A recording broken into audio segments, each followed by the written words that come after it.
ওনার স্বামী হলো আবু সালামা। মজার ঘটনা খেয়াল করে শুনেন।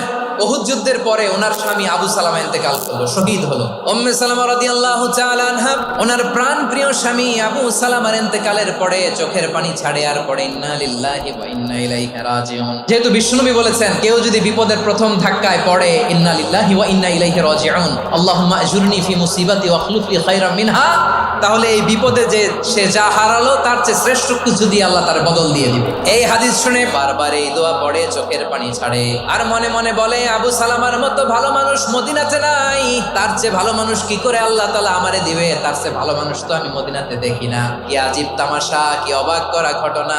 কিছুদিন পরে দেখা গেল স্বয়ং বিশ্ব নবী উম্মে সালামাকে বিয়ের প্রস্তাব পাঠিয়েছে।